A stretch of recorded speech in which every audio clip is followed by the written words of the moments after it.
Yes, I'm the host. Okay, cool. So here's our goals in like the next hour in 5 and change. Silo Bob's killing me, man. That is so funny. I love it. I love it. I love it. Man, Kevin Smith looked weird when he shaved his beard off, by the way. That was kind of funky. So let's finish up CRUD on our doctor resource. And we're going to confirm, create, delete, and update with Postman just to make sure that it's working. Then we're going to push up to Heroku just so we can have a successful Rails Heroku deploy. And then maybe we'll add some seed data using the Faker gem. So I think if we can get those 3 things, actually the third thing is kind of like a nice to have. But if we can get through 1 and 2, I think we'll be in good shape. And then during lab time, you guys can flesh out the controller for appointments, the controller for patients. But let's see if we can get through these first 2 items at a minimum. So I'm going to share my screen, and we'll hop right back into it. But any questions about anything at all, anything we did before lunch, kind of where we're headed this afternoon, any questions whatsoever? I don't know if the Cubs are going to make it. I really don't have an answer for that, if anyone's wondering. All right, let's do this. I'm going to share my screen, and we will get to it. So if you guys are following along, right before lunch, we added a resources path, resources routes for doctors. And then we added this nice little method, this little feature of Rails, where we designated, got really specific with what we want the path to look like. And this is just a preference. I just, most like professional grade APIs, they are usually prefixed with like a / API. So again, just to show you guys this, this is a possibility. We're gonna send all of our Rails API routes. They're all gonna go through this / API for starters. So that's where we left off right before lunch. I still have my Rails server running. And so if you go to / API / doctors, I have my one doctor, Dr. Robert, in here. And I think I think all of you guys were good on at least getting one doctor to render, which is all we need to test this out. So of our 5 Rails API actions, we did the first one. So we have our def index working. Let's move forward and get a show route working. And again, all of this code is at your disposal in the README, but I'm going to walk through it by hand just in case you guys have any questions and kind of talk ourselves through it. So our show route, let's do a def show. That should not be capitalized. I love how Adam autocomplete stuff I don't want auto-completed. One thing I like to do when I'm coding in Ruby, I try to put the end, I try to finish off my methods as soon as I declare them, as soon as I define them, just because sometimes I'm forgetful and I don't close them off. The same thing with the opening and closing curlies in JavaScript. It's the same principle, right? The keyword def and end. So I like to put that in there because I can be a forgetful Nelly. All right, so def show. Does someone want to put into Slack what our def show is going to look like? Kind of the first line of code. Matt alluded to this earlier, that before action method, which I did have in this lesson, but I ripped it out in the interest of time. But that before action method is a very cool pattern in Rails, and you can use it in other languages and frameworks. But essentially, if this was a fully fledged with views and such, fully fledged Rails app, we would be using this line of code 4 times in this controller's file, in most controller files. And so that's why you want to create a before action, like Matt alluded to, which is just a really great way to drive your code to make things more concise. Yeah, that looks really great, Jason. So yeah, in our show, and I think the way Colin did this on Friday, it's just kind of an option to you guys. I don't think Colin assigned the query to a variable.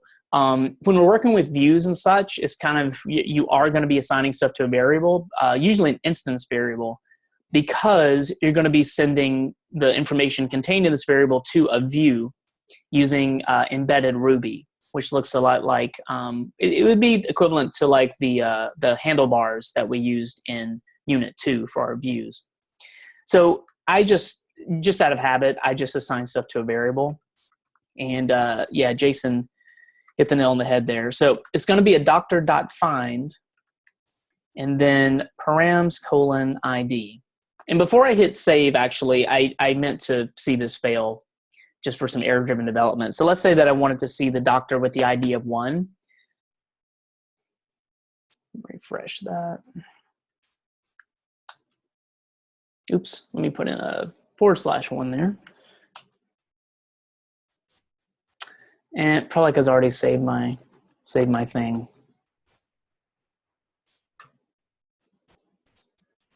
I just wanted to, just in redundancy, just wanted to point out how cool the Rails error messages are. There we go. So right now, if I try to go to /1, Rails is super helpful. I mean, if you get comfortable with Rails, you can pretty much build an app just by following their prompts. So I try to go to the first doctor to see the show, and it pretty much tells me I couldn't find a show method, a show action for doctor's controller. So that was my first tip, that I needed to create a show method. So cool, we have our def show, and we're doing a doctor. So find me the instance of this doctor model with this params ID. So remember that this is not some sort of indexing type thing. This is actually, we're looking for the literal ID of a particular doctor. And we're getting that ID through the params hash, the params of ID of 1 in this example. And I think they're automatically in Rails 5, I think they're automatically printed out to our Rails server by default now. The params hash. Let me see if it's in here. Yeah, so right here you can see. So previously in like Rails 4 and earlier, we had to do like a put s params and such. But Rails 5 is pretty cool in that it's just going to give you that out of the box. Kind of like on Wheel of Fortune, you know how eventually they just started giving you like R, S, T, and E or whatever because everybody used them. So it's the same principle with params. Most people found them useful, so they just threw them in there. Cool. And so the last thing we need to do is, since we're not rendering a view, we need to tell Rails that we want JSON returned. So let's do a render JSON. And for this one, we're going to send back that doctor variable. Again, on Friday, I think Colin did something like, you know, he created a hash with a message to send back. Something like this probably. And you can totally do that if you want. I just didn't include that in the interest of conciseness. Let's see if we have a question. That's a good analogy. Wheel of Fortune. I think it's this goofy hat. It's making me think out of the box today. All right, cool. So let's test out. Let's see if our show is working. So to do that, let's go back to our browser. This is the quick and dirty way. We don't really need Postman to test out GET requests because we can do that in the browser. So if we refresh here, this is probably a misspelling or a message 200. Yeah, that should be curly. Let's see if that's helpful. There we go. So now we have our doctor, the ID of 1. We only have one doctor, so it's a little silly, but we are grabbing the show action for the doctor with the ID of 1. And then we're also getting that nice little 200 message. I didn't include it in all parts of the lesson, but it is a very nice practice, particularly given that we're not seeing, you know, view information. Particularly when you're using something like Postman, it's nice to just give that error, the message, the successful message in your hash. That's nice. Okay, cool. Any questions about the show? Did anyone not get that working? So again, it's pretty simple. We just want to go to doctors and then / one of the IDs of the doctors that are in your database, and we should see a doctor key and then that value for that doctor.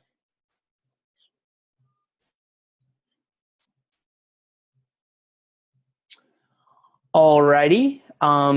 Yeah, so I can't see everyone's face, so please, you know, speak up or hit me up in Slack if you're having any issues. So those are the two kind of low-hanging fruit for our controller. The next three we will need to involve Postman to test them out. So the first route we're going to use Postman to test out is our create. So let's go ahead and do that one. So this is going to be a def create. Man, Adam's killing me with those autocompletes. Cool. So def create. Again, the code is in the README, and this may differ slightly from how Colin did it. I think Colin may not have assigned stuff to variables like I'm doing. It's tomato, tomato. Sometimes I like to really be explicit in my lines of code, but we're going to get to the same endpoint, so it'll be fine. Before our create, let's do a doctor. And we talked a little bit earlier. For this one, I'm going to do a doctor.new. Now, you could do a doctor.create if you wanted, and Colin may have done that on Friday in his finished code. But when I asked the question earlier, I forget who answered it, but it's a really great answer.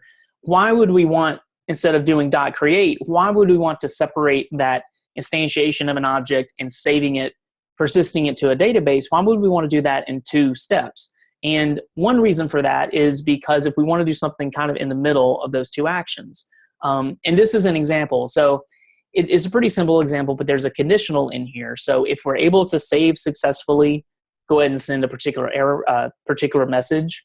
If we aren't able to save successfully, let's do this other thing. So you could still do that with the create as well, but if you wanted to do some sort of error handling or validation checking in the middle of the new and save, that would be a good reason to divvy it up into 2 steps. So for this one, we're going to pass in Dr. params. Now, would someone want to come on mic or maybe in Slack and explain what this Dr. params is, what we're going to need to do to make this thing, happen and work correctly? So why am I passing in this Dr. params argument? What are we going to do to flesh that out?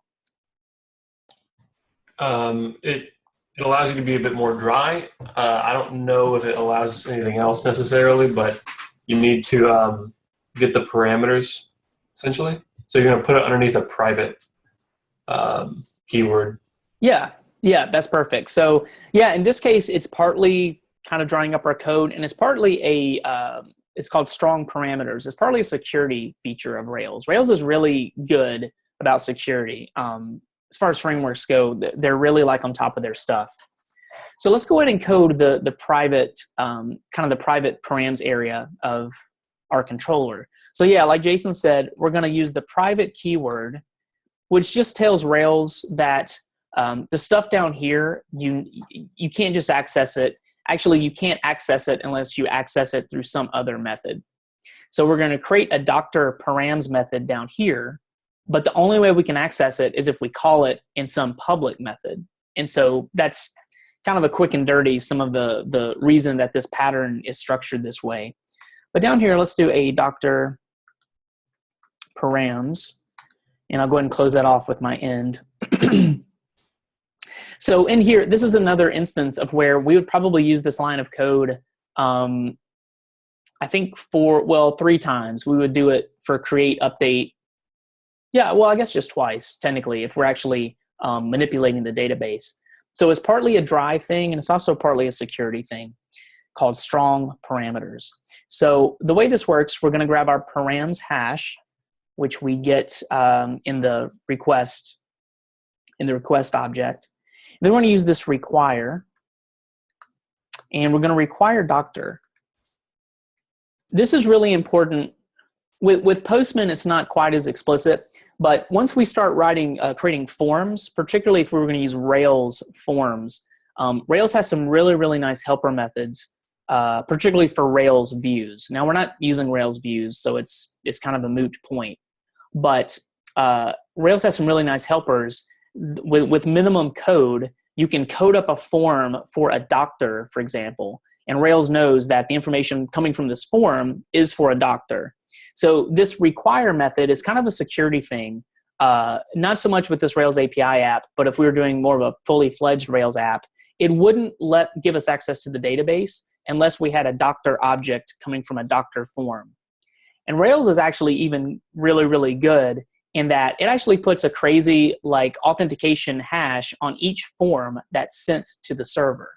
Now, we're not using Rails views, so we're not really going to be able to see that in action unless we open up a Rails app.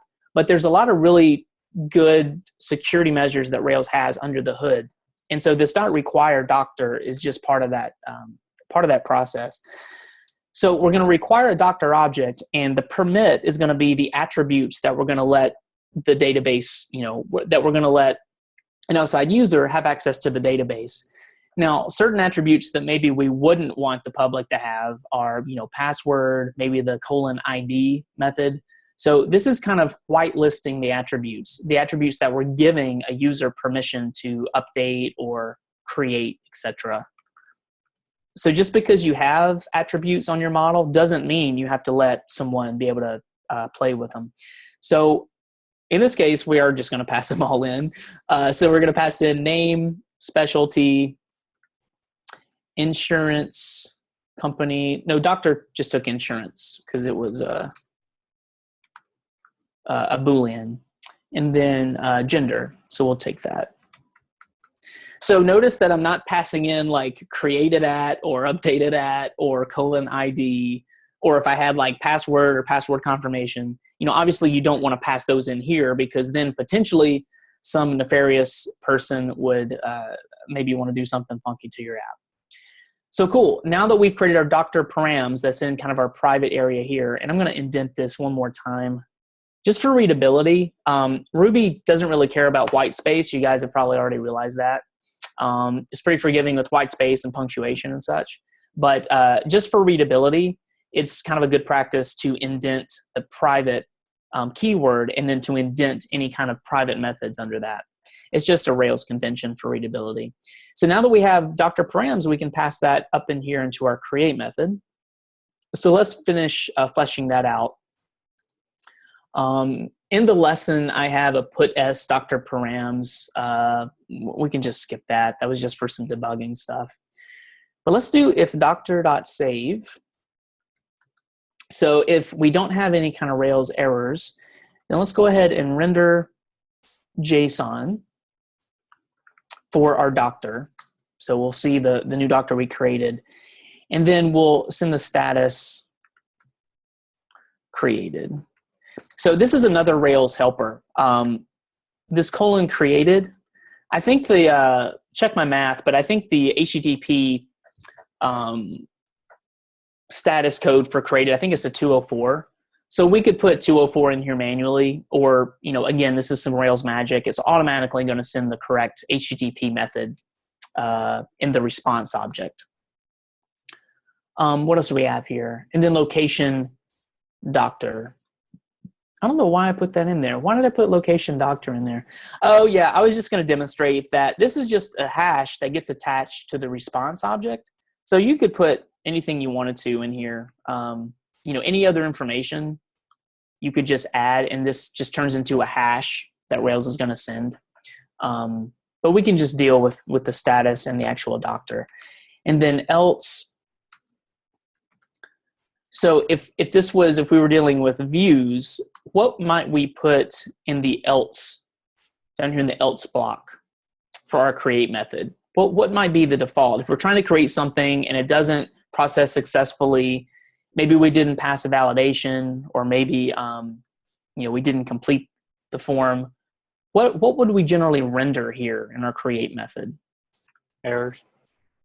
Yes, we would definitely do errors. But if we were dealing with views, where did you guys what kind of logic would you have put in your else?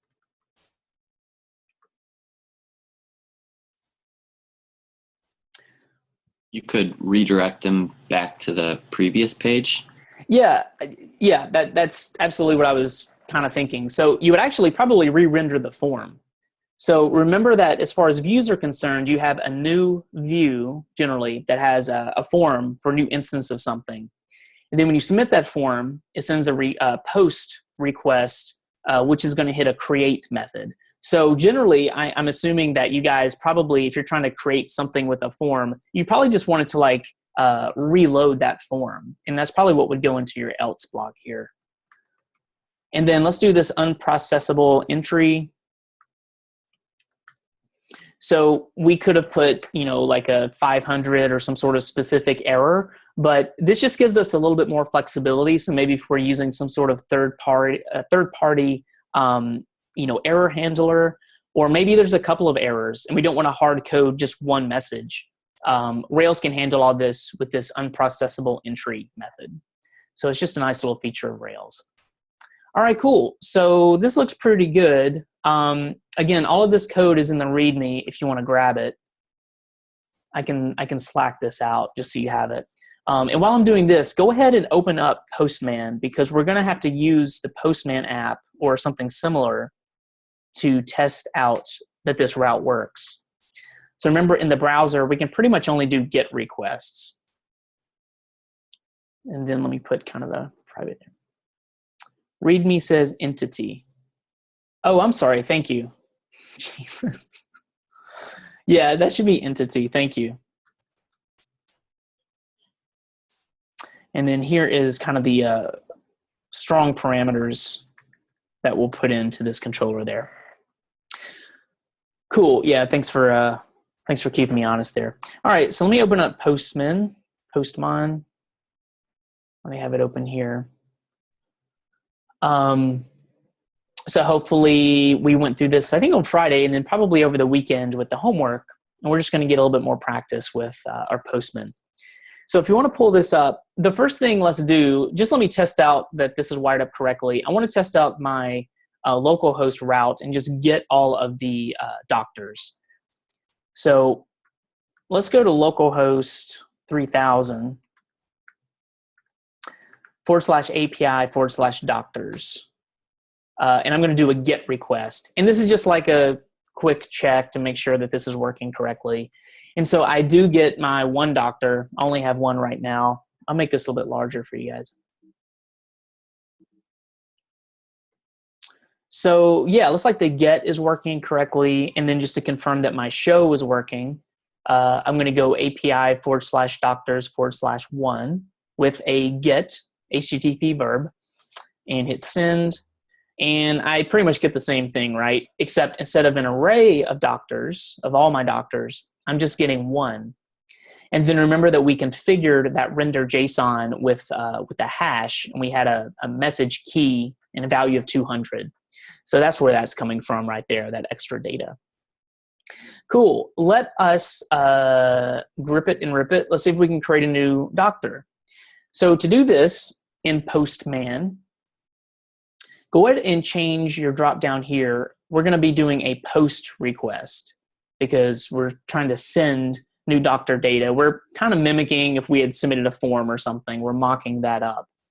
So a post request goes to what URL? You can put that into Slack. What URL are we going to want to hit to create a new doctor? So remember, in our routes, we're using resources. So we can't visually see it here. However, we could do a rake routes in here to see it. Yeah, so Jason's like, yeah, we're going to go to /doctors, but specifically we're going to go to API/doctors because remember that we're using some namespacing just to be more proper like. Yeah, but that's absolutely right. So we'll go to /doctors. So let me get rid of that. So once you get the post, the HTTP verb to post, and once you get the URL, what I want you guys to do next, because Postman has a lot of like bells and whistles, it can be a little confusing sometimes. Click on the body tag right here, the body tab, because we're going to just send a plain old JSON object to our server. We're dealing with a Rails API, so we want to keep this like as simple and utilitarian as possible. So click on that body tab, and then make sure that you click on raw, because we're going to do this old school. And the last thing I want you guys to make sure that you're doing is you have a drop down right here, and I think by default it's going to be on text.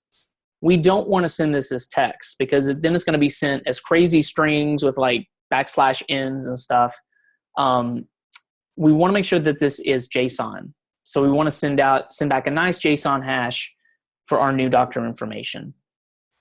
So just make sure that those, those are a couple of configurations. I put a screenshot into the README, and I'll send out a screenshot of this real quick because it's a couple of moving parts. Postman's a super handy tool, but there's a lot of buttons, a lot of shiny things to push here. Okay, so go ahead and create a doctor object. with the, so remember that we're permitting name, specialty, insurance, and gender. We don't have to send all those unless we have some sort of validation that like name is required or insurance is required. So don't think that you have to create all those fields just because you can, although we are going to send all those fields just for funsies. So go ahead and create a doctor name. I'll do like a Dr. House, and then a specialty. What was House's specialty? I didn't even really watch that show. Like Sarcasm. Really, sarcasm and like lost causes, pissing everyone off. Yeah. And then insurance. So remember that insurance was a Boolean, so we want to be sure to send that back as a Boolean. So we'll say that he probably wouldn't take insurance because that was such a crazy clinic that he worked at. And then gender. And we'll send in male. Even gender's a little tricky. I would definitely probably figure out a better way to do this, because what if someone puts like a lowercase m, or they spell out, male or female, uppercase or lowercase? There's a lot of different ways the user could like not do what I want them to do there. So I would definitely want to dial that in a little bit more. Maybe with the drop down. Actually, I did put a drop down in the finished version of the app. It's like, you can only select these two things.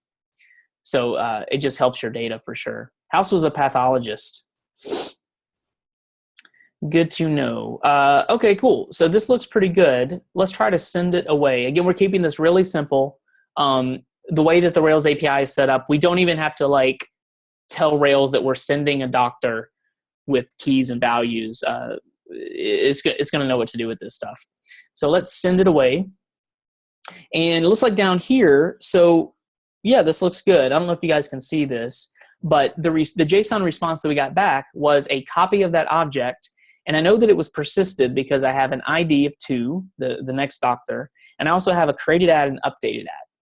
So it looks like our response is working correctly as well. And now to test that out, let me go to API/doctors, and I'm going to do a GET request. I'm just going to grab all the doctors. And so now I should have an array of 2 doctors.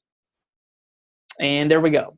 So it looks like our create is working successfully, which is great. So give me a thumbs up in Slack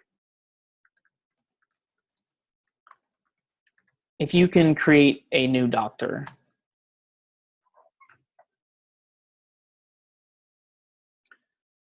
And we'll get a couple of thumbs ups, and then we'll move forward.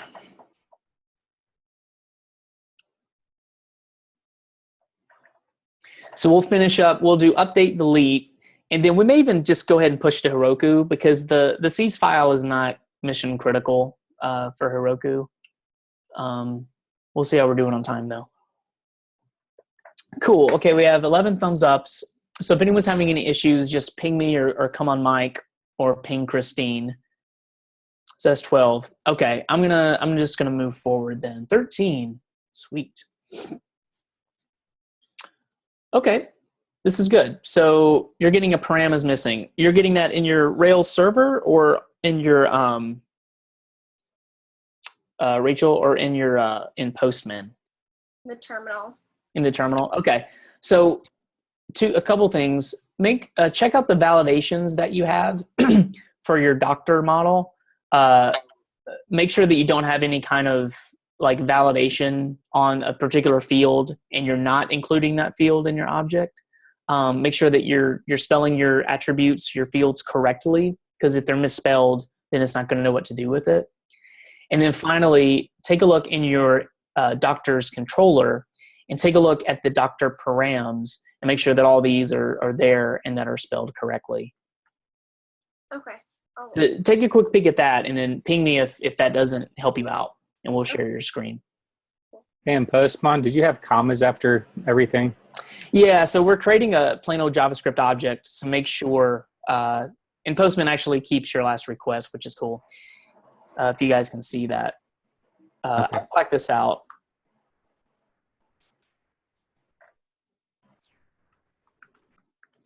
Yeah, I get the HTML on my lower half for some reason.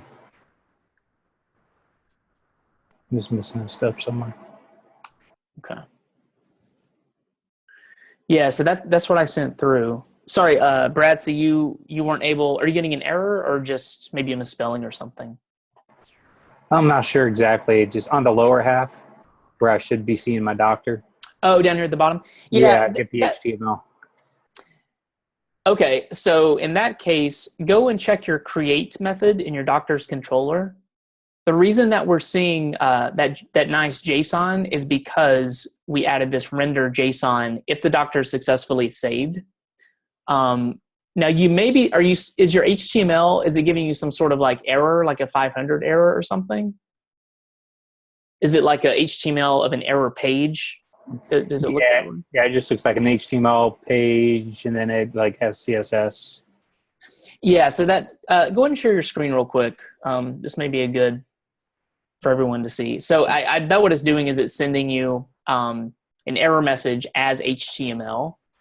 So if you I can't share it yet. Yeah, let me share my share real quick.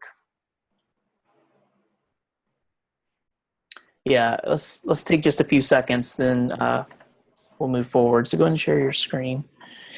Yeah, so look on line 5, action controller exception caught. So this is definitely an error message. So, okay, so your JSON looks good. Sending it as raw JSON data type, that's good. Going to API doctors. Can you do a GET request at API doctors? Did that work for you? Yes, it did. Okay, go down, let's go to your Rails server, and let's see, scroll up kind of to the top of where it started barfing on you, and it should give us some nice information.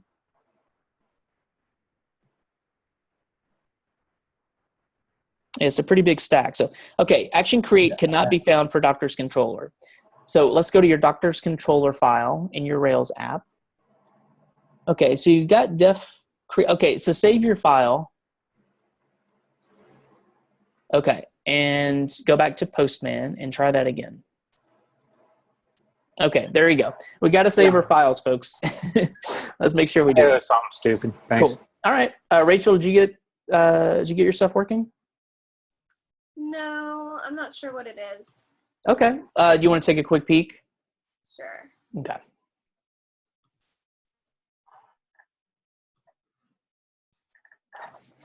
So I copied what you had. Okay, so see that drop down where it says text? We need to make that JSON. See where it says raw, and then 2 spots over it says text? We need to make sure that that's JSON. Yeah. Oh. There you go. Yeah, Rails doesn't know we're dealing with a JSON Rails API, so we need to make sure that we're playing in that sandbox. So right now, since we're not dealing with views, we don't have any way to parse that text. So Rails doesn't know what to do with that. Cool. It looks good. Everyone else is cool. Aaron has had his thumb up for quite a long time. I haven't seen him blink either. I don't know. I don't blink. Staring contest, go. All right, let's knock this out. So let's do update and delete, and then we'll do a Heroku deploy, which I'm hopefully optimistic is going to be much easier than our Node and Express good times together. If you want to follow along from the README right here, I'm going to type this out longhand, and if you guys have any questions and such, feel free to ask them. But let's create our update method. So we'll do a def update. Oh, Adam, you are killing, not you guys, not you two Adams, but my atom. Yeah, so we'll do our update, and this is going to look very similar to kind of the innards of create, actually. So I'm going to use the same line of code that we would use 4 times in a regular Rails app, which is why we would create that before action method that Maddie B alluded to. But since we're going to update one instance, we're going to need to ping the database and grab the specific one from our params hash, like so. So right now we're only using this line. We're actually going to use it for our destroy and our show. Yeah, so we're already using it Well, we're not Yeah. creating an edit, so we would do an edit, but no, not You're not edit. sharing your screen. Thank you, sir.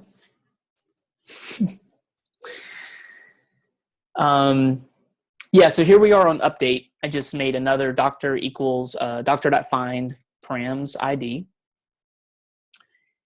And I'm going to do another kind of if else thing down here.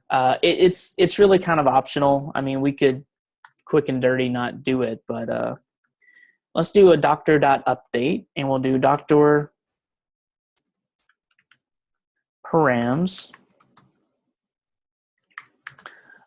Friday, I need to look at Colin's code. You guys may have used an update attributes.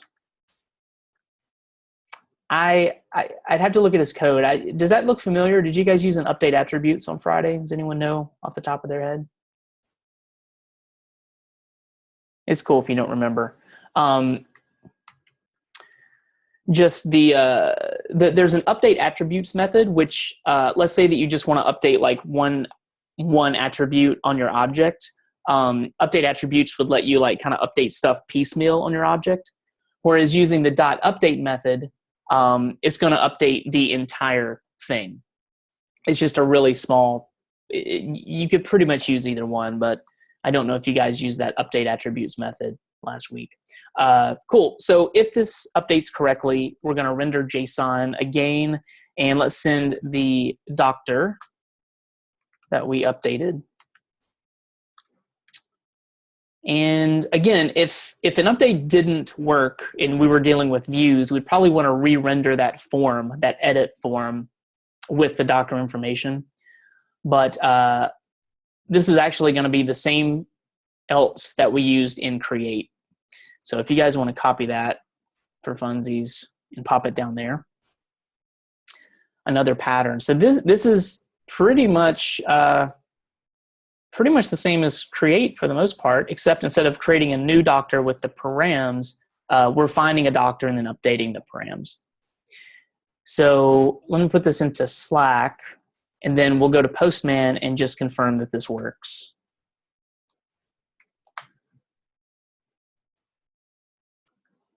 All right, so we'll go to Postman. And let me get the information for one doctor. So if you want to do a get, I'm just going to update like my first one. So I'm going to do a get request for that guy. Looks good. And let's update this. I'm just going to copy this entire object. I forget if it carries it over for like put and patch. But let's switch this to a put. And again, we'll go to the body tag right here. Make sure that you have the raw radio button selected, and make sure that you select JSON right here. And I'm going to go into here and just paste in all of that info like such. And let me clean this up a little bit. So I'm not going to send back the message key. That's really pointless. And I'm going to get rid of the updated at and created at, because I don't need that. I'm not going to send the ID back. I'm only going to send back the attributes. So let me change Dr. Robert to, if you just want to update it, Schmitty, say his specialty is ears. We'll say that he does take insurance. So just change some of that data. And let's send this away, and let's see if this works successfully. So do a send. And there we go. So the JSON, the render JSON that's returned, it looks like it's still the ID of 1. We updated him to Dr. Schmitty, specialty of ears. And then you can see that the updated at has changed slightly. So that's good. Well, it's like a 4-hour diff right there. And to confirm this, I'm going to do a get request and just grab all the doctors just as a sanity check. And there we go. So I now have Dr. Schmitty. And notice that when that JSON is returned, it's just kind of a cool feature of Active Record, that the record that was updated the most frequently appears at the bottom. because now the IDs are out of order, right? So it usually returns it by the like oldest to newest by updated at. And you can configure that if you want. But so give me a thumbs up if you were able to successfully update.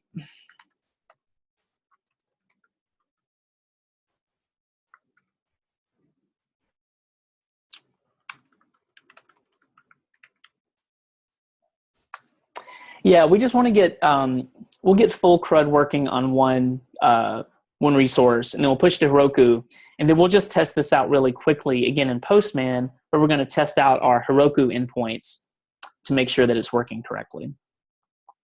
Okay, so is this I was a little slow on the draw there. Is this 12 total thumbs ups, or is this the same 6 and the same 6 that did the thumbs ups, or 5 and 6? Okay.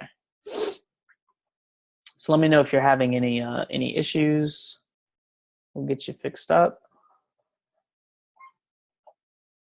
Ooh, like that Ruby.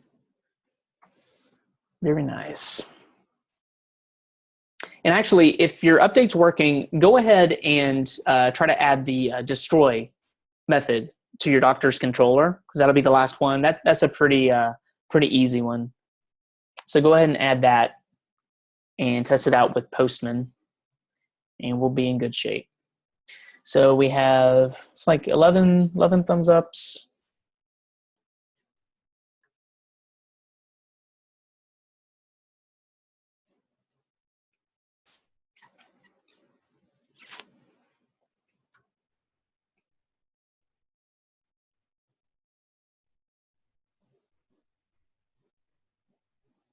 $13 thumbs ups. Okay, so let's move forward. Let's add a def destroy method to our doctor's controller. I'll slack out the code just so you have it.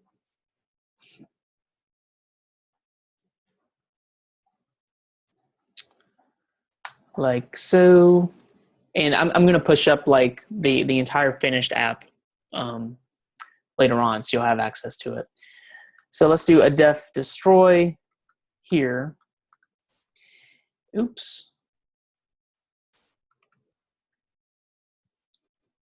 And in here, it's pretty much the rinse and repeat. So we're going to find a doctor by the params.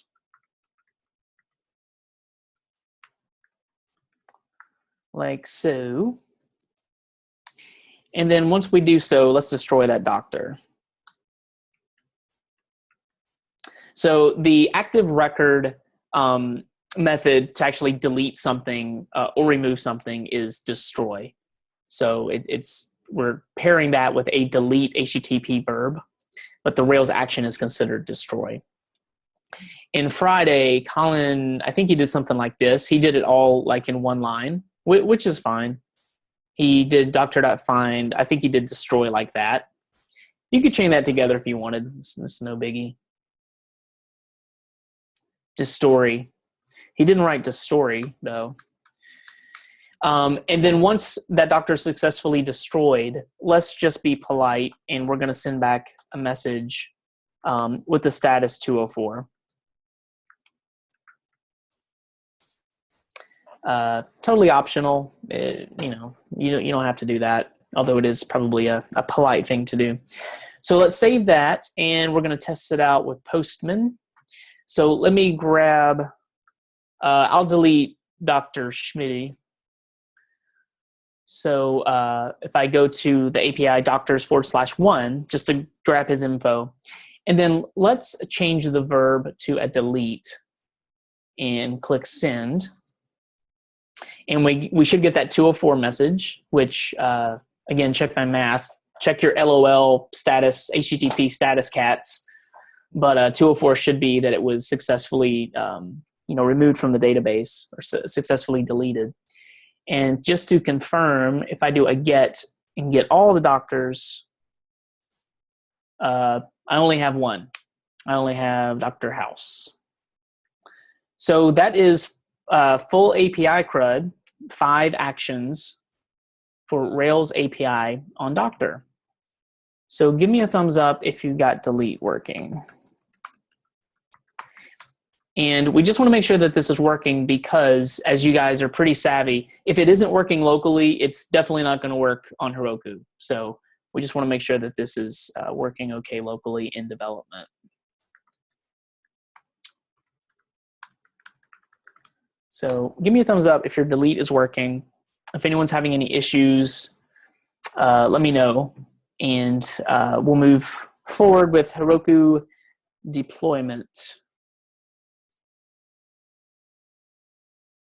All right, cool. We got 10 thumbs ups.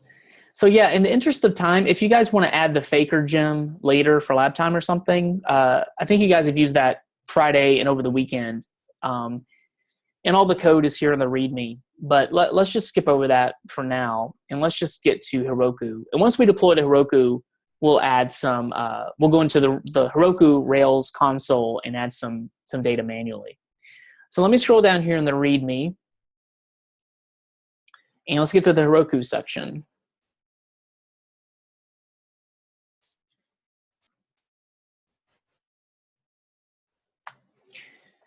So if you haven't git initted, I don't think we've git initted this repo. So go ahead and do that.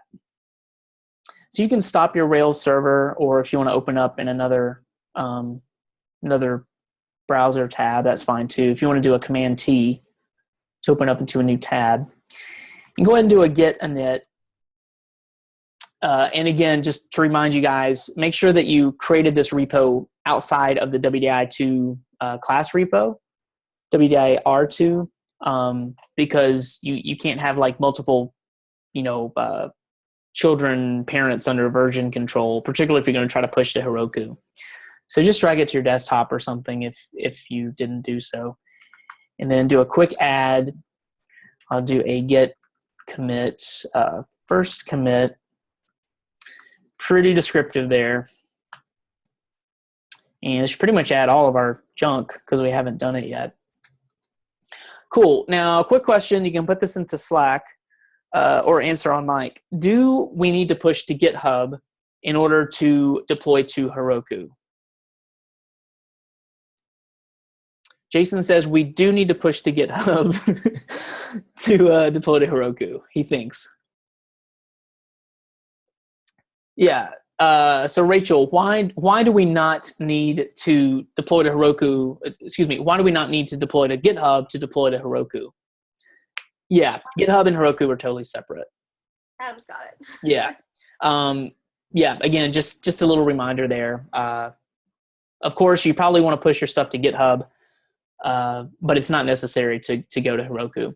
So cool. Once you do a git add, git commit, let's run a Heroku create. And that's going to create some crazy haiku-ish URL. So I have Spooky Village. Oh, cool. Maybe you guys will get like Halloween themed. That would be really slick if they did that today. What are some of the other URLs you guys are getting? I got Spooky Village. Oh my gosh, that is so cool. Heroku must.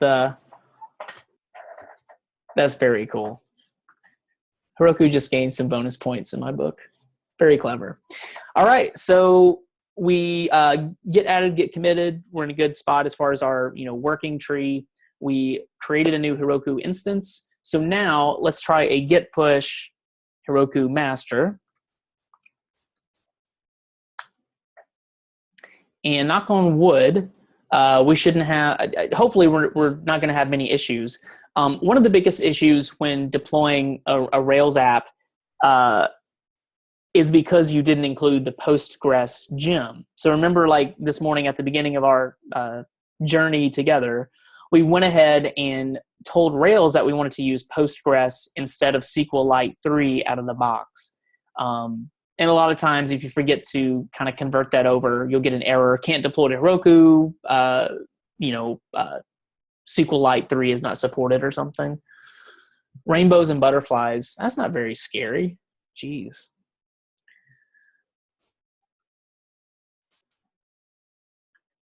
You may get this proc file warning.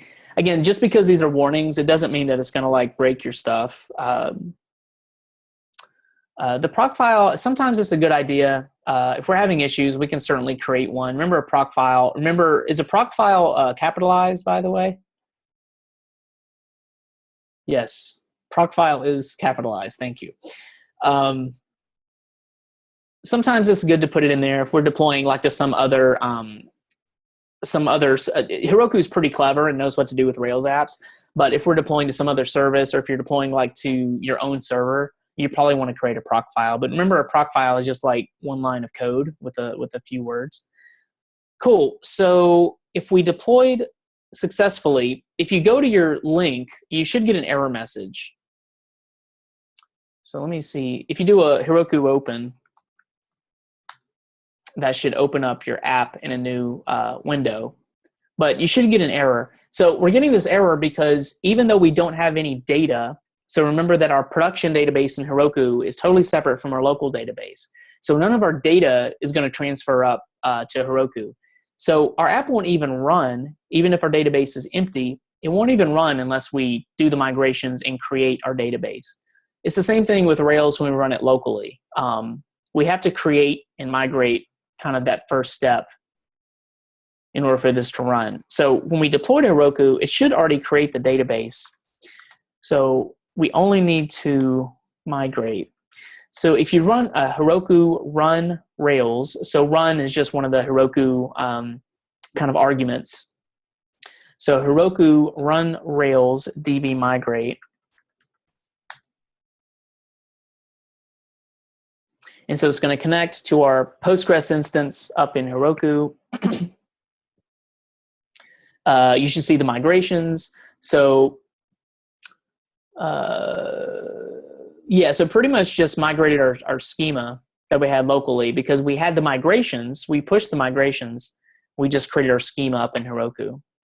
So now if we go back to our app, well, we're still seeing that because we don't have anything. But if we go to like API doctors, we should at least see an empty array,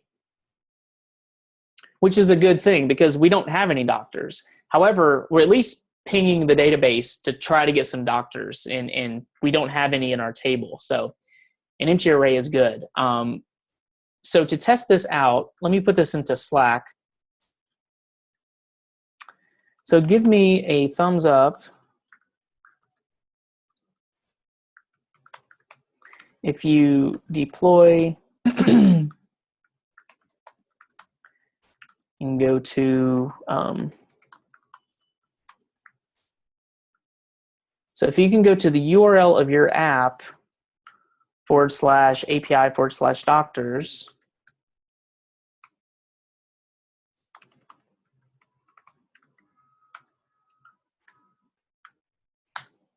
so give me a thumbs up if you deployed and you go to URL of your app /API doctors and see an empty array. So that is a good sign. And the next thing we'll do is we're just going to hop into the Heroku Rails environment and create a couple of patients, doctors, and appointments, just so we'll have some data, and then we can move forward. Cool. Be sure to let me know if you're having any issues, if anything's barfing on you. Just let me know. We'll get you fixed up. Bash Rails command not found. So Brad, what's the command that you put into your terminal? Had Heroku run Rails db migrate. Okay. Did you already? So you had successfully deployed Heroku apps in the past? Yes. Okay. So if you type in Heroku into the terminal, do you see something like this? Actually, were you able to Heroku create? Did it create a new empty Heroku instance for you? Yes. Okay. All right. So Brad, just hang tight. Let me get with you in a minute. Okay. And I do see what you're showing right there. You do? Okay. Maybe it's just a typo or something. But yeah, let's walk through this next step, and then I can take some time with you, and hopefully we'll be at lab time and put you guys in breakouts, and you guys can do this on your own. So the last thing I just wanted to kind of walk through is let's connect to the Heroku Rails console and just really quickly add some data like we did previously this morning. If you guys want to play with the Faker gem later, I do have some code in this README where it'll fake out like 10 doctors, 10 appointments, and 10 patients. Well, let's go into the Rails console in Heroku. So we'll do a Heroku run console. I'll put that into Slack as well.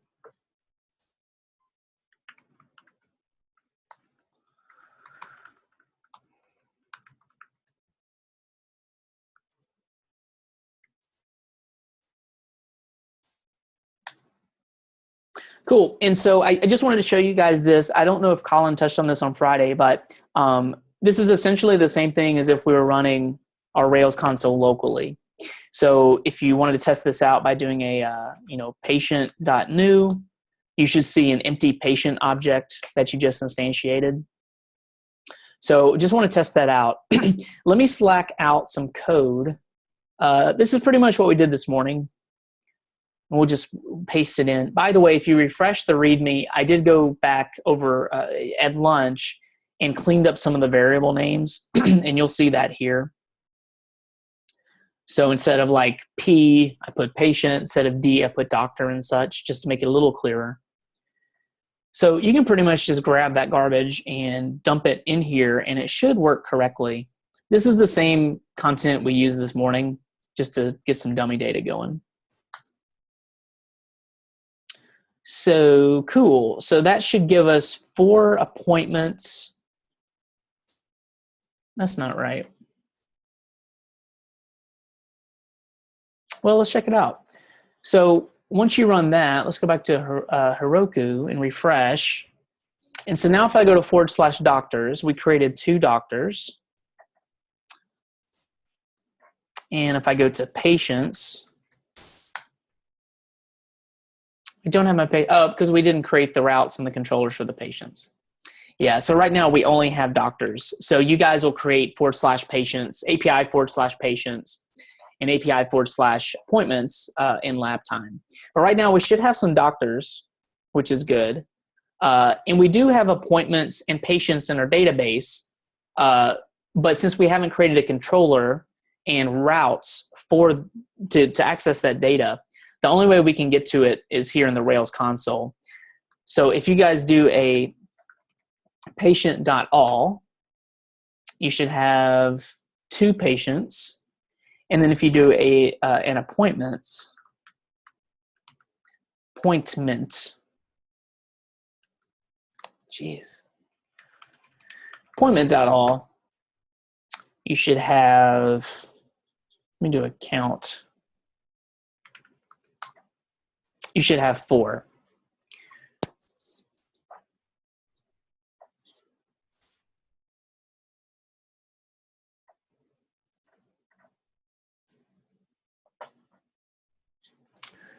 And how did that work out? Because we only created 2 explicitly. I think we created a new relationship. So appointment 1,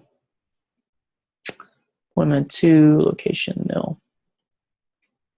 Yeah, so this appointment, it's merely to, hold on one sec.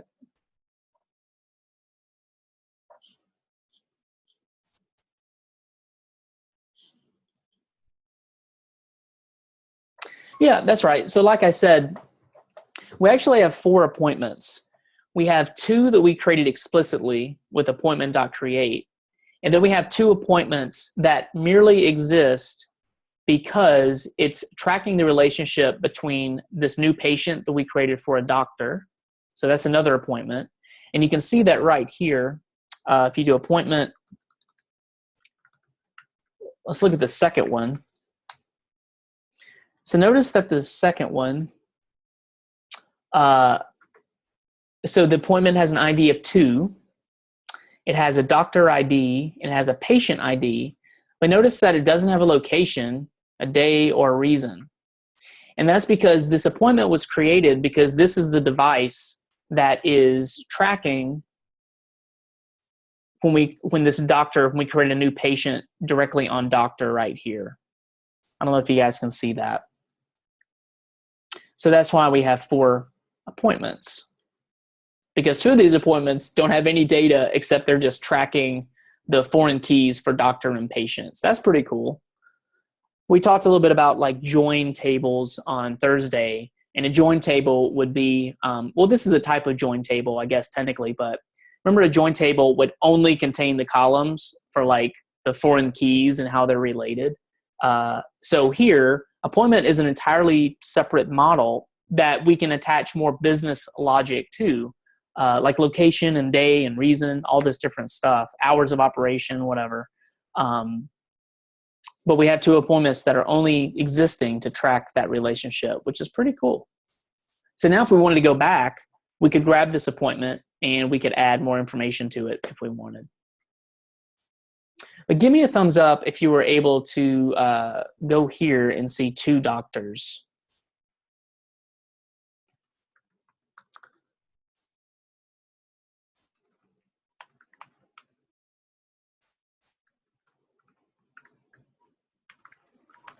So if you go to, it should be the URL of your API.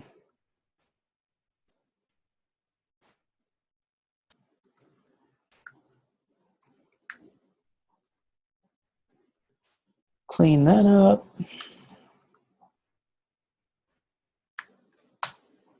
Yeah.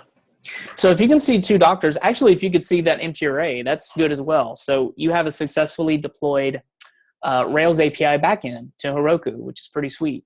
So now you're in good shape to create an Angular app. You could create, you could just create an index.html and use jQuery and Ajax to grab that data.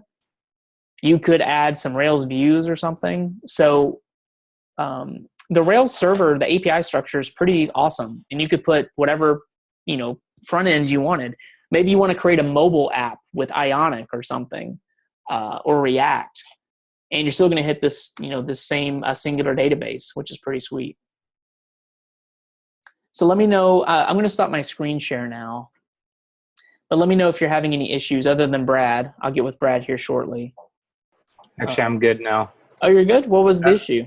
I found my missing step. I didn't get get pushed to Heroku after I created it, before I migrated. I tried to migrate without pushing it. Cool. Yeah, that's another, as you guys are working on your Rails mini project and such, so you should already be kind of savvy that when you make changes locally, you need to push them up to Heroku. And now that we have migrations that we're dealing with, remember that if you create a migration locally, you're going to have to push that migration to Heroku. Then you're going to have to run a Heroku run Rails DB migrate. So it'll update the Heroku production database. So you just have to do everything like twice, but you guys will get into that habit, no problem. So any other questions before we go into a little bit of lab time?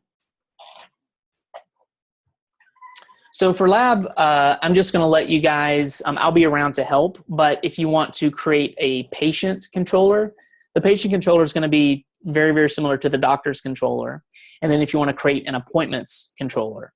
And the idea is you could go to your Heroku app, API/appointments and see your appointments, or API/patients and see your patients as well. And then you'll have all three relationships up on Heroku, and you can put some Angular on top of it.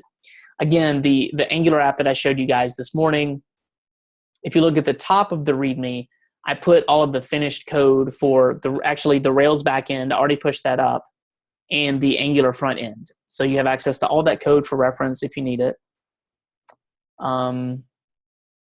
Yeah, let me put those instructions in Slack, and then I will open up some breakouts, and we'll get going.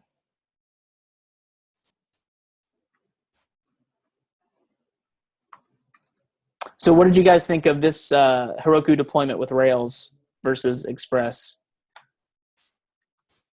Much better. Yeah. Actually, I think Heroku is built on Rails, ironically enough. You may want to confirm that, but it's very Rails friendly for sure.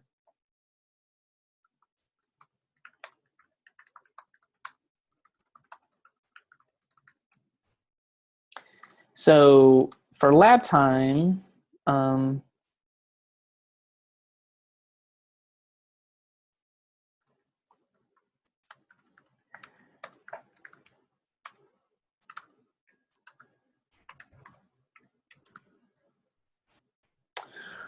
Cool. So for lab time, I'll put you into breakouts. Work on creating a controller and routes for patient and appointments. You can use your doctor's controller for an example. And then if you want to see your database using that Faker gem, if you go through the lesson README, I have all the code that will do that for you. It's a pretty fun gem, actually. I'm sure you guys kind of enjoyed that. So you can use the code that I have in the README to seed your database. I have all the instructions, or you can play with that yourself. Also, if you want to add, play around with migrations, if you want to add some more fields to your patient model or appointments and get some practice with generating migrations, you can do that too. So I'm going to put you into breakouts. If anyone's having issues, stay in this room and I'll get you up and running. Otherwise, we'll meet back at 5:30 for stand-ups. So here we go.